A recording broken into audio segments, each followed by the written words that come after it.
Teman-teman, perkenalkan nama saya Andri. Saya adalah pemilik warnet Neverlag dan saya juga seorang yang menyukai teknologi. Jadi hari ini saya bakal mencoba mereview warnet Neverlag. Kebetulan warnet ini punya saya ya. Jadi warnet Neverlag ini berlokasi di Jalan Tebu di Pontianak, Kalimantan Barat. Nah, jadi bagi teman-teman yang tinggal di Pontianak, silahkan kawan-kawan bisa mampir ke warnet Neverlag. Jadi untuk kisah warnet Neverlag ini, pertama kali kita buka itu di tahun 2018. Nah, jadi di tahun 2018 itu warnet masih ramai ya. Cuman kondisi warnet di saat itu udah mulai goncang ya istilahnya. Jadi udah mulai kalah dengan HP. Nah, jadi semua orang udah mulai beralih ke HP dan warnet-warnet pada berguguran satu-satu. Dan alhamdulillah warnet Neverlag sampai sekarang masih beroperasi. Nah, jadi sekarang saya mau coba review kondisi warnet Neverlag saat ini ya. Jadi nanti bakal saya ceritakan juga, nanti saya kasih tips-tips tentang bagaimana cara mengolah warnet juga ya. Oke, jadi pertama-tama kita lihat dulu kondisi dari halaman parkir, halaman depan. Nah, jadi di halaman depan ini teman-teman luasnya sekitar 8 kali 3 meter. Nah, jadi untuk parkir ini tips buat teman-teman. Parkir itu penting untuk warnet karena rata-rata sekarang orang-orang pakai motor. Nah, minimal orang-orang pakai motor, minimal pakai sepeda. Sepeda juga perlu diparkir. Jadi makanya teman-teman harus menyiapkan lahan parkir yang proper. Jangan sampai lahan parkirnya nggak cukup. Ujung-ujungnya pemain yang mau main jadi mengurungkan niatnya mau main karena nggak ada tempat parkir. Nah, jadi ini lahan parkirnya seluas 8 kali 3 meter, cukup untuk menampung sekitar 12 motor. Nah, jadi itu kalau 12 motor itu sempit banget ya. Tapi bagusnya itu di 10 motor. Jadi untuk parkiran saat ini ada di 10 motor. Nah, untuk di kanan kiri kita lihat ada laundry dan juga ada bangunan yang kosong. Sebelumnya saya pernah coba sewa lahan parkir di sebelah. Lahan parkir di sebelah ini untuk nampung motor-motor yang tidak muat di sini. Nah, jadi saya pernah sewa. Dan itu sewanya sekitar 500.000 per bulan. Nah, udah saya coba parkir. Cuman sekarang udah nggak saya perpanjang lagi. Karena sekarang Neverlag ada cabang baru dan lokasinya dekat. Nah, jadi ini dia kondisi halaman depannya ya. Nah, jadi di halaman depan juga ada CCTV ya, teman-teman. Kita harus wajib ada CCTV. Karena itu untuk melindungi hal-hal yang tidak diinginkan. Misalnya seperti yang sering terjadi itu adalah kehilangan helm. Nah, jadi buat teman-teman yang punya usaha warnet atau usaha apapun, usahakan helm-helm konsumen itu dibawa masuk ke dalam. Nah, itu dia. Oke, itu untuk halaman depan. Ayo sekarang kita cek ke halaman dalam. Oke, ini teman-teman perlu lihat bahwa warnet ini dilarang bermain judi, teman-teman. Nah, juga dikasih tanda-tanda supaya helm dibawa masuk ke dalam. Dan warnet ini dilarang merokok. Jadi karena di sini banyak pemainnya anak-anak dan juga banyak yang tidak merokok, jadi saya prioritaskan mereka ya. Jadi target pasarnya seperti itu. Jadi kawan-kawan tidak boleh merokok di dalam. Jadi kalau mau merokok di halaman depan ini. Nah, itu dia. Oke, terus kita coba cek langsung ke dalam ya. Teman-teman, ini bisa dicek ini di dalam kondisi keadaan warnet. Bentar saya hidupkan lampu biar terang ya. Oke, jadi teman-teman ini adalah kondisi di dalam ruangan warnet Neverlag. Nah, jadi di dalam ruangan warnet Neverlag ini sudah berkali-kali berganti layout ya. Jadi waktu pertama kali tahun 2018 itu layoutnya tidak seperti ini. Layoutnya saling berhadapan gitu ya. Dan juga dulu masih 10 komputer dan sekarang udah banyak, sudah saya tambah. Nah, jadi ini kondisinya dia berganti-ganti dan juga warnanya dulu tidak seperti ini. Dulu warnanya hitam. Nah, sekarang udah berbeda warnanya.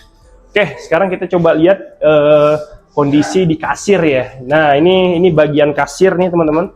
Jadi di bagian kasir ini terdapat kita menggunakan komputer untuk jadi kasirnya. Nah, menggunakan satu PC yang packnya yang biasa aja, yang penting bisa browsing, buka aplikasi billingnya teman-teman. Nah, bisa teman-teman lihat ini selain ada komputer juga ada cash drawer. Nah, cash drawer ini untuk menyimpan uang-uang transaksi. Oke, jadi di kasir terlihat juga meteran PLN. Nah, jadi ini tips buat teman-teman ya. Nah, ini kenapa saya meternya ada di dalam, itu karena sering terjadi pemadaman listrik yang kita lupa isi voucher gitu. Nah, karena posisinya di luar, jadi bunyi voucher yang mau habis itu biasanya kan berbunyi, itu nggak kedengeran. Jadi saya kasih solusinya, kita taruh meteran PLN-nya di dalam. Nah, jadi begitu listriknya mau habis, tinggal teman-teman isi voucher listriknya, karena langsung kedengaran kan. Nah, itu dia kenapa meterannya ada di dalam. Kita lihat juga di depan kasir ini ada AC ya. Jadi di sini ada satu AC sebesar 1 PK supaya ruangan ini dingin gitu. Nah, ini alasan kenapa tidak boleh merokok, karena kita juga ada AC-nya. Terus di meja kasir juga terdapat jaringan ya teman-teman. Ya, ini kita bisa lihat di meja kasir ini, di belakangnya ini ada jaringan-jaringan ya teman-teman. Ini kebetulan berantakan ini. Nah, di sini ada router buat WiFi. Jadi di sini selain bisa main komputer, bisa main PC, juga kita sediain fasilitas WiFi. Jadi bagi klien yang mau dapat internet di HP-nya, jadi kita kasih gratis di sini. Nah, selanjutnya juga di sini ada router udah ke klien sama ke server. Nah, ini fungsinya yang punya TP-Link ini. Nah, selanjutnya ada modem. Ini modem dari IndiBiz. Nah, dan juga ada mikrotik. Oke, ini mikrotiknya kecil, udah custom ya teman-teman, tapi ini durable banget, jadi tahan banting. Nah, untuk jaringan sendiri kita pakai IndiBiz yang 200 Mbps. Nah, jadi kalau ngomongin cerita jaringan, kita udah ganti-ganti ya teman-teman ya. Pertama kali waktu buka itu kita pakai IndiHome. Nah, IndiHome. Terus selanjutnya karena waktu itu sering gangguan, kita cari alternatif lain, ganti ke Biznet.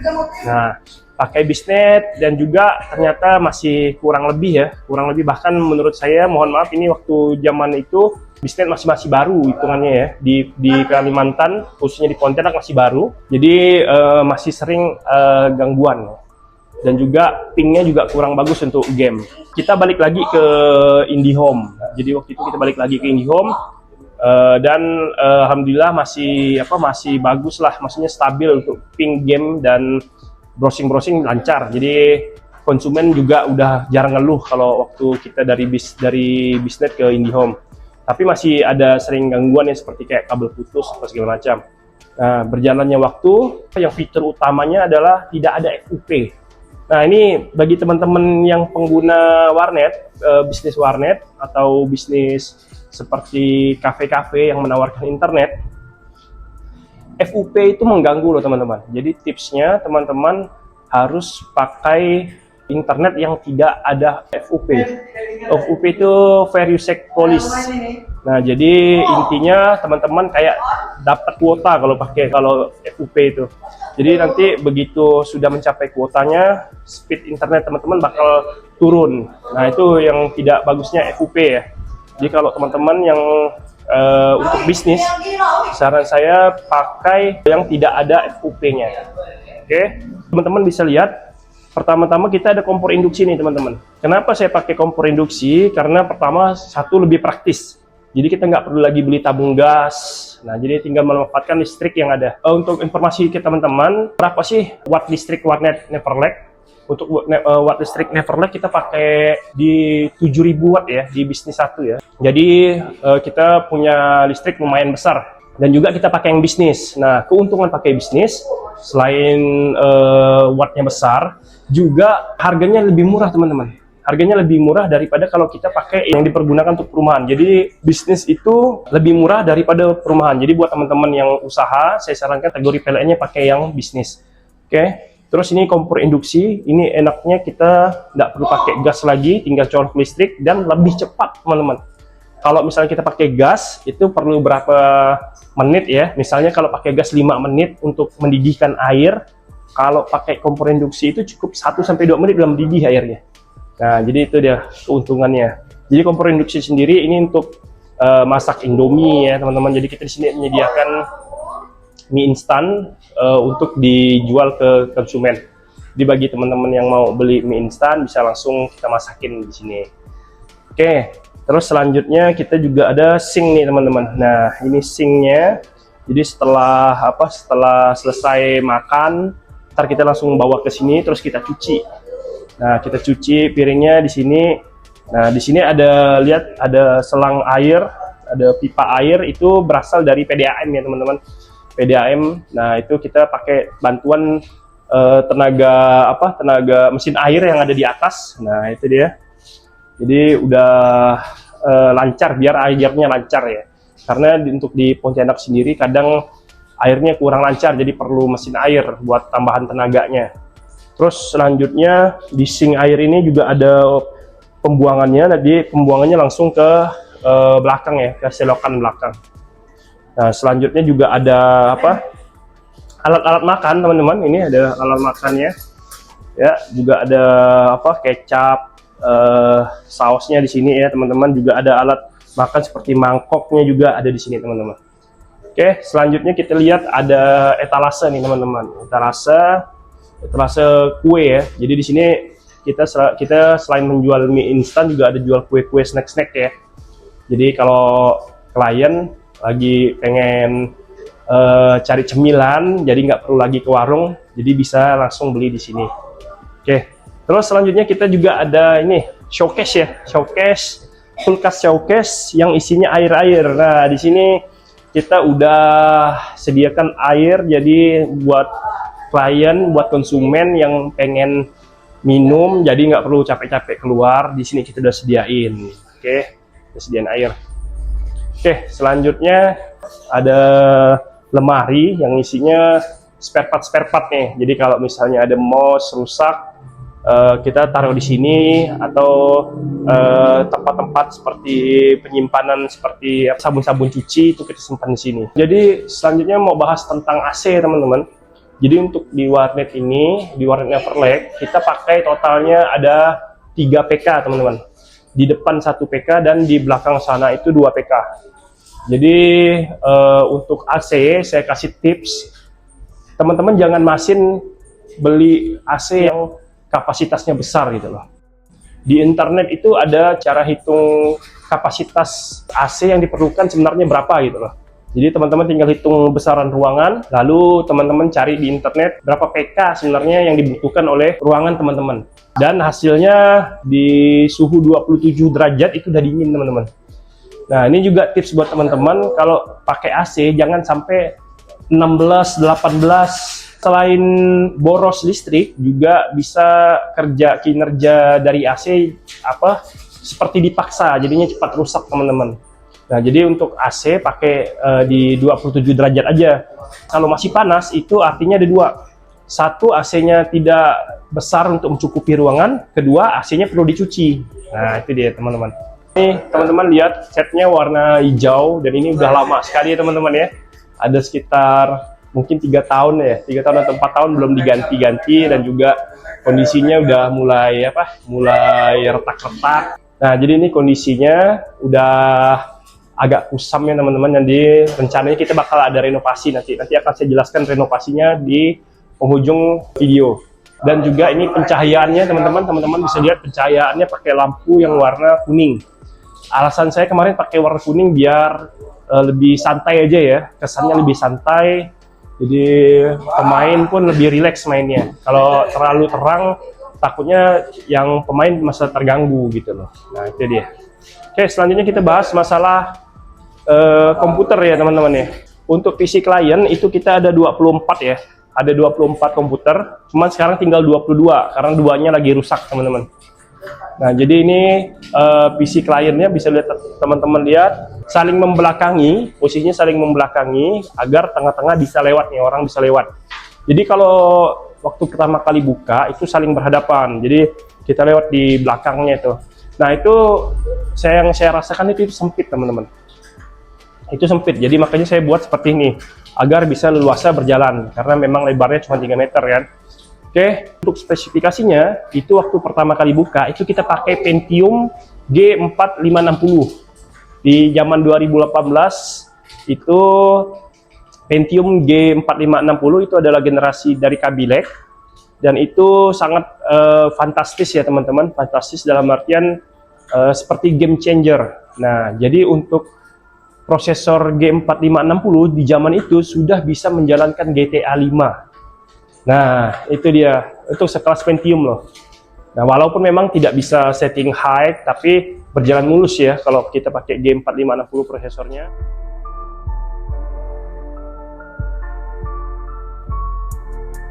Sekarang kita prosesornya pakai Core i3 Gen 7. Jadi udah pakai Core i3 untuk prosesor sekarang. Untuk mobonya kita pakai H110M. Untuk mobonya sendiri kita pakai macam-macam yang campur ya. Ada 3 sih sebenarnya yang kita pakai, yaitu Gigabit, ASRock sama MSI. Cuman yang paling banyak itu Gigabit sama ASRock. MSI waktu itu susah dicari ya zaman itu ya, dan juga harganya lebih tinggi dibanding Gigabit sama ASRock. Nah, jadi ini mobonya pakai H11M yang Gigabit sama ASRock, dan juga ada MSI. Untuk RAM-nya kita pakai 16GB DDR4. Nah, jadi untuk RAM-nya itu kita macam-macam ya merek-mereknya. Jadi untuk zaman sekarang DDR4 itu udah murah, dan juga mereknya juga bermacam-macam. Nah, itu dia. Kita pakai yang 8 sampai 16GB. Jadi ada yang 8GB, ada yang 16GB. Nah, itu dia. Terus untuk PSU-nya, teman-teman, untuk power supply-nya ini kita pakai rata-rata 400 watt. Dan yang paling penting itu kita harus pakai 80 plus, teman-teman. Nah, jadi kalau teman-teman mau komputernya hemat listrik, itu saya sarankan teman-teman beli power supply yang sudah 80 plus. Tapi harganya mahal ya, Bang? Ya benar, harganya memang mahal dibanding power supply yang biasa. Tapi kelebihannya satu, listrik lebih murah. Terus kedua, lebih awet ya teman-teman. Jadi itu saya sampai sekarang jarang sekali komputer itu rusak karena listrik, masalah listrik gitu ya. Seperti misalnya motherboardnya konslet karena listrik, atau kalau di Pontianak itu teman-teman, setiap sore itu kayak ada listrik yang voltasenya yang naik turun gitu loh. Nah, dengan pakai PSU 80 plus itu bakal mengurangi risiko-risiko komponen-komponen kita rusak. Jadi itu teman-teman, saya saranin teman-teman pakai power supply yang 80 plus. Oke, selanjutnya kita bahas casingnya teman-teman. Casingnya kita pakai Dazumba kantoran. Nah, itu kenapa kita pakai Dazumba ini, karena pertama harganya lebih murah, dan juga bentuknya compact ya, kecil gitu, jadi tidak terlalu makan tempat. Nah, oke, itu dia alasan kita pakai casing merek Dazumba. Selanjutnya kita akan bahas monitornya teman-teman. Nah, ini dia. Untuk monitor kita pakai ukuran 22 inch. Nah, didominasi merek AOC ya teman-teman. Tapi sekarang kita juga ada Samsung, juga ada Asus gitu. Dan rata-rata ini monitornya di 60 Hz. Nah, jadi berjalannya waktu kita ganti pakai Asus sekarang teman-teman. Asus itu kita pakai 22 inch tapi yang udah 100 Hz. Nah, zaman sekarang itu klien-klien atau gamers itu lebih mementingkan Hertz teman-teman. Jadi semakin tinggi Hertz-nya, gamers semakin suka teman-teman. Jadi makin betah. Jadi mata juga enak mandanginnya ya. Jadi kalau teman-teman mau beli monitor, saya saranin cek Hertz-nya berapa. Lalu untuk keyboard dan mouse dan headset itu kita berganti-ganti ya teman-teman ya. Dari awal buka kita ganti-ganti, kita coba mana yang terbaik, mana yang disukai sama klien, sama gamers, suka yang pakai yang mana. Jadi untuk mouse itu dari dulu kita pakai Logitech ya, Logitech G102, G201, 103 gitu ya. Pokoknya Logitech yang harganya di bawah 400 ribuan, rata-rata di 300 atau 200 gitu ya. Nah, itu kita selalu pakai Logitech. Kita karena konsumen, terutama konsumen-konsumen Neverlake itu lebih suka pakai mouse Logitech. dibanding mouse yang lain. Pernah kita coba pakai mouse yang lain cuman komplain ya. Nah, terus untuk keyboard kita juga ganti-ganti. Dulu keyboardnya belum ada, zaman itu mechanical masih mahal ya teman-teman ya, masih mahal di 2018. Jadi kita pakai merek-merek yang agak murah ya, seperti NYK tapi belum mechanical gitu lah. Nah, berjalannya waktu sekarang udah banyak mouse keyboard mechanical yang murah. Contohnya seperti Armageddon teman-teman. Kebanyakan keyboard mechanical Armageddon itu udah murah harganya. Oke, selanjutnya kita bakal bahas masalah software. Software yang digunakan di klien ini itu adalah diskless teman-teman, dari CC Boot. Ya, kita untuk disklessnya kita pakai sistemnya di CC Boot, dan untuk billingnya kita pakai satu perusahaan sama CC Boot, yaitu IKV Cloud.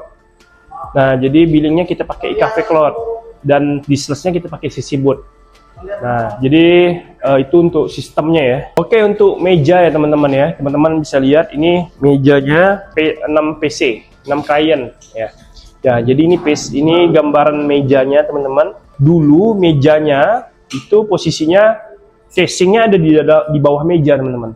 Cuman karena maintenance-nya susah, jadi kita rubah sistemnya. Jadi PC ada di atas ya. Teman-teman bisa lihat sendiri PC-nya, casingnya sudah ada di atas. Itu sangat membantu ya teman-teman kalau teman-teman punya usaha warnet. Jadi kalau PC sarannya di atas, itu satu karena lebih mudah maintenance, juga tidak terganggu ya yang main ya. Misalnya kalau di bawah itu nanti takutnya ditendang-tendang gitu loh. Nah, jadi intinya sih di maintenance-nya lebih mudah teman-teman. Oke, terus untuk kursinya teman-teman lihat kita pakai yang besi ya teman-teman. Karena teman-teman tahu ini terus-terusan dipakai dan dimain-mainkan. Jadi kalau teman-teman pengusaha harus bisa cari kursi-kursi yang tahan banting. Nah, sepertinya seperti yang kita lihat ini kursi-kursi besi yang umurnya udah lama nih teman-teman. Ini ada hampir mau 7 atau 8 tahun ya hitungannya, dari 2018. Dari 2018 nih teman-teman. Ini tahan banting, tinggal kita las-las dikit lah, kalau misalnya ada lepas kita las. Nah, tapi berjalannya waktu kita juga pakai yang mesin yang plastik nih. Karena yang besi-besi ini udah susah carinya di sini teman-teman. Nah, susah carinya. Jadi kita pakai yang plastik nih. Nah, minusnya yang plastik ini nih teman-teman bisa lihat nih, bisa langsung patah nih.